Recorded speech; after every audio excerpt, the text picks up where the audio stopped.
नमस्कार। देश राज्य और विश्वर आजिर 10टी बड़ खबर नहीं आसीचु। तेबे चलतु जानिबा आजिर गुरुत्वपूर्ण खबर गुड़िक। ओडिशा रे बन्या 7,85,000 अधिक लोक प्रभावित। ओडिशा रे बन्या परिस्थिति एबे भी चिंताजनक। राज्य में 7,85,000 अधिक लोक बन्या रे प्रभावित होइछिन्ति। प्राय 2,77,000 लोकंकु सुरक्षित स्थान को स्थानांतर करा जायछि। सरकारी तथ्य अनुसार 66टी ब्लॉक 448टी ग्राम पंचायत प्रभावित होइछि।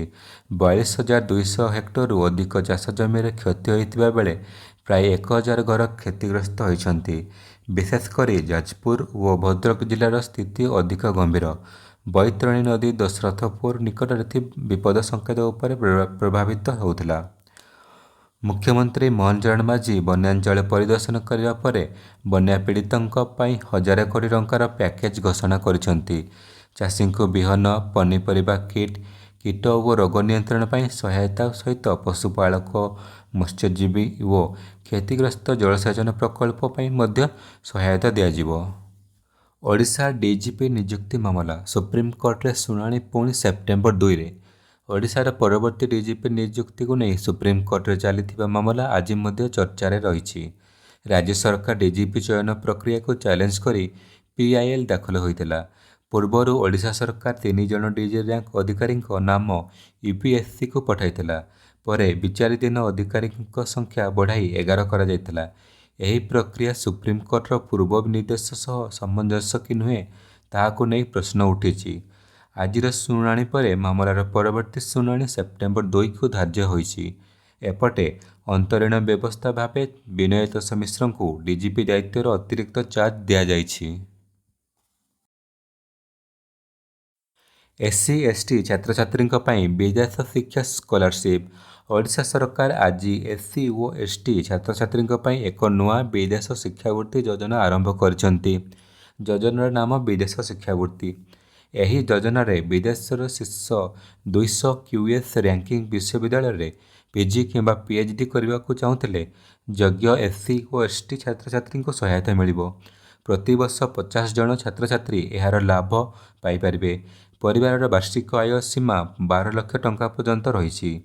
प्रत्येक छात्र को प्रति वर्ष सर्वाधिक 25 लाख टंका पर्यंत आर्थिक सहायता मिल पार। आवेदन पर समय सीमा अगस्त 18 रु 31 अगस्त पर्यंत। रोपटॉप सोलार रे ओडिशार बड़ सफलता। रोपटॉप सोलार मामला रे ओडिशा देशर 13तम स्थान उठी 7तम स्थान रे पहुंची। पीएम सूर्यघर मुफ्त बिजली योजना अधीन ओडिशा रे 1,74,000 रोपटॉप सोलार सिस्टम स्थापित हो सारी। यह 3,12,000 अधिक आवेदन मिली। वर्तमान राज्यर रोपटॉप सोलार क्षमता प्राय 410 मेगावाट रही। योग्य घरोई उपभोक्ता 3 किलोवाट सिस्टम पर केंद्र और राज्य सहायता मिसी सर्वाधिक प्राय 1,38,000 टंका पर्यंत सहायता पाइपारे। ओडिशा सरकार 2027 सुधा 3 लाख रूपटॉप सोलार स्थापन लक्ष्य रखिछन्ति।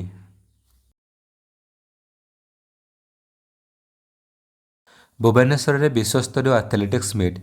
ओडिशा पाई आउ एक बड़ खबर। भुवनेश्वर कलिंग स्टाडियम रे आसंता 22 अगस्त रे World Athletics Continental Tour Silver Meeting अनुष्ठित हेबो। एथिरे 20टी देशर 188 जन एथलेटिक्स अंशग्रहण करिवे।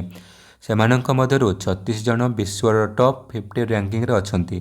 पेरिस 2024 ओलंपिक्स 400 मीटर ब्रोंज पदक विजेता मुजला मासुकोंग मध्य एही प्रतियोगितार भाग नेबे। भारतर पक्षरु मुरली श्रीशंकर, रोहित यादव, तजिंदर पाल सिंह तूर और अनिमेश कुजूरଙ୍କ भली खेलाड़ी मध्य रहिछन्ति। चीनी दर बढ़िला सरकार आनीपारती ड्यूटी फ्री इंपोर्ट। देश में चीनी दर वृद्धि एवं सरकार चिंतार कारण होइछि। रॉयटर्स रिपोर्ट अनुसार सरकार सीमित परिमाणर चीनी को ड्यूटी फ्री आमदानी करने विषय चिंता करुछन्ति। महाराष्ट्र कोल्हारपुर रे होलसेल चीनी दर अगस्त आरंभ प्राय 20% बढ़ी क्विंटाल पिछा 5,350 टंकार रेकर्ड स्तर को जाइछि। सरकार 1 मिलियन मेट्रिक टन पर्यंत चीनी ड्यूटी फ्री आमदानी को अनुमति दे पारंती बोली रिपोर्ट आसीछि। ଅଗଷ୍ଟରୁ ନଭେମ୍ବର ମଧ୍ୟରେ ଗଣେଶ ଚତୁର୍ଥୀ, ଦଶହରା ଓ ଦୀପାବଳି ଭଳି ପର୍ବ ଥିବାରୁ ଚିନି ଦର ଚାହିଦା ବଢ଼ିଥାଏ। ଟଙ୍କାର ମୂଲ୍ୟ ପୁଣି କମିଲା। ଭାରତୀୟ ଟଙ୍କା ଆଜି ଡଲାର ତୁଳନାରେ ସାମାନ୍ୟ ଦୁର୍ବଳ ରହିଛି। ମଙ୍ଗଳବାରରେ $1 ପିଛା 95 ଟଙ୍କା 68 ପଇସାରେ ବନ୍ଦ ହୋଇଥିବା ବେଳେ ପୂର୍ବ ସେସନରେ ଏହା ଥିଲା 95 ଟଙ୍କା 60 ପଇସା। ଅନ୍ତର୍ଜାତୀୟ ବଜାରରେ ଅଧିକ ତେଲ ଦର ଓ ବଢ଼ୁଥିବା ବଣ୍ଡ ଇଲ୍ଡ ଟଙ୍କା ଉପରେ ଚାପ ସୃଷ୍ଟି କରୁଛି। ରିପୋର୍ଟ ଅନୁସାରେ ଆର୍ବିଆଇ ମୁଦ୍ରା ବଜାରରେ ହସ୍ତକ୍ଷେପ କରି ଟଙ୍କାକୁ ସମର୍ଥନ କରିଥିବା ସମ୍ଭାବନା ରହିଛି। ଭାରତର 10 ବର୍ଷିଆ ସରକାରୀ ବଣ୍ଡ ଇଲ୍ଡ ମଧ୍ୟ 6.827% ବଢ଼ିଛି। ରଘୁରାଜପୁର ପାଇଁ 23 କୋଟିର ପର୍ଯ୍ୟଟନ ପ୍ରକଳ୍ପ। ପୁରୀ ଜିଲ୍ଲାର ପ୍ରସିଦ୍ଧ ପଟ୍ଟଚିତ୍ର ଗ୍ରାମ ରଘୁରାଜପୁରର ବିକାଶ ପାଇଁ ରାଜ୍ୟ ସରକାର 23 କୋଟି ଟଙ୍କାର ପର୍ଯ୍ୟଟନ ପ୍ରକଳ୍ପ ଅନୁମୋଦନ କରିଛନ୍ତି। ସ୍ଥାନୀୟ ହସ୍ତଶିଳ୍ପୀଙ୍କ ଆର୍ଥିକ ସୁଦୃଢ଼ୀକରଣ, ଭିତ୍ତିଭୂମିର ବିକାଶ ଓ ଅନ୍ତର୍ଜାତୀୟ ପର୍ଯ୍ୟଟନକୁ ଆକୃଷ୍ଟ କରିବ। ଆମେରିକା ଇରାନ ଟଣାଟଣି, ଷ୍ଟ୍ରେଟ୍ ଅଫ୍ ହର୍ମୁଜ ଉପରେ ବିଶ୍ୱର ନଜର। ଆମେରିକା ଓ ଇରାନ ମଧ୍ୟରେ ଚାଲିଥିବା ଯୁଦ୍ଧ କୂଟନୈତିକ ଟଣାଟଣି ମଧ୍ୟରେ ଷ୍ଟ୍ରେଟ୍ ଅଫ୍ ହର୍ମୁଜ ପୁଣି ବିଶ୍ୱର ଚର୍ଚ୍ଚାର କେନ୍ଦ୍ରରେ ରହିଛି। ଆମେରିକା ଓ ଇରାନ ମଧ୍ୟରେ ବ୍ୟାପକ ଶାନ୍ତି ଚୁକ୍ତି ପାଇଁ ଧାର୍ଯ୍ୟ ହୋଇଥିବା 60 ଦିନର ସମୟସୀମା ଶେଷ ହୋଇଛି, କିନ୍ତୁ କୌଣସି ସ୍ପଷ୍ଟ ଚୁକ୍ତି ହୋଇପାରିନାହିଁ। ଏହି ଜଳପଥ ମାଧ୍ୟମରେ ତେଲ ପରିବହନ ବହୁତ ପ୍ରଭାବିତ ହୋଇଥିବାରୁ ମଧ୍ୟପ୍ରାଚ୍ୟର ଘଟଣାବଳୀ ବିଶ୍ୱ ତେଲ ଦର ଏବଂ ଭାରତ ଭଳି ତେଲ ଆମଦାନୀକାରୀ ଦେଶର ଅର୍ଥନୀତି ଉପରେ ମଧ୍ୟ ପ୍ରଭାବିତ ହୋଇପାରେ। ବିଶ୍ୱ ବଣ୍ଡ ମାର୍କେଟରେ ଚିନ୍ତା ବଢ଼ିଲା। ବିଶ୍ୱ ଅର୍ଥନୀତିରୁ ଆଉ ଏକ ବଡ଼ ଖବର। ଆମେରିକା, ଜାପାନ ଓ ୟୁରୋପରେ ଦୀର୍ଘମିଆଦୀ ସରକାରୀ ବଣ୍ଡ ଇଲ୍ଡ ବହୁ ବର୍ଷର ଉଚ୍ଚ ସ୍ତରକୁ ଯାଇଛି। ଆମେରିକାର 30 ବର୍ଷିଆ ଟ୍ରେଜେରୀ ଇଲ୍ଡ 2007 ପରଠାରୁ ସର୍ବୋଚ୍ଚ ସ୍ତରକୁ ଯାଇ 5%ରୁ ଉପରେ ରହିଛି। ଜାପାନର 10 ବର୍ଷିଆ ବୋରିଂ କଷ୍ଟ ମଧ୍ୟ ପ୍ରାୟ 3 ଦଶନ୍ଧିର ସର୍ବୋଚ୍ଚ ସ୍ତରକୁ ଯାଇଛି।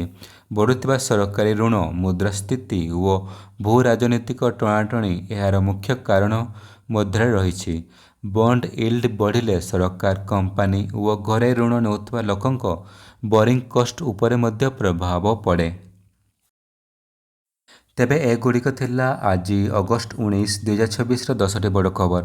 ଓଡ଼ିଶାର ବନ୍ୟା ପରିସ୍ଥିତି, ଡିଜିପି ନିଯୁକ୍ତି ମାମଲା, SC/ST ଛାତ୍ରଙ୍କ ବିଦେଶ ଶିକ୍ଷାବୃତ୍ତି ଏବଂ ରୁଫଟପ୍ ସୋଲାରରେ ଓଡ଼ିଶାର ଅଗ୍ରଗତି ଆଜିର ମୁଖ୍ୟ ରାଜ୍ୟ ଖବର ହୋଇଥିବା ବେଳେ ଚିନି ଦର, ଟଙ୍କାର ମୂଲ୍ୟ ଏବଂ ଆମେରିକା-ଇରାନ ଟଣାଟଣି ଉପରେ ମଧ୍ୟ ସମସ୍ତଙ୍କ ନଜର ରହିଛି। ଏଭଳି ଦେଶ, ରାଜ୍ୟ ଓ ବିଶ୍ୱର ତାଜା ଖବର ପାଇବା ପାଇଁ ଆମ ଚ୍ୟାନେଲକୁ ସବସ୍କ୍ରାଇବ୍ କରନ୍ତୁ, ଭିଡ଼ିଓଟିକୁ ଲାଇକ୍ କରନ୍ତୁ ଏବଂ ଆପଣଙ୍କ ମତାମତ କମେଣ୍ଟରେ ଜଣାନ୍ତୁ। ଧନ୍ୟବାଦ। ନମସ୍କାର।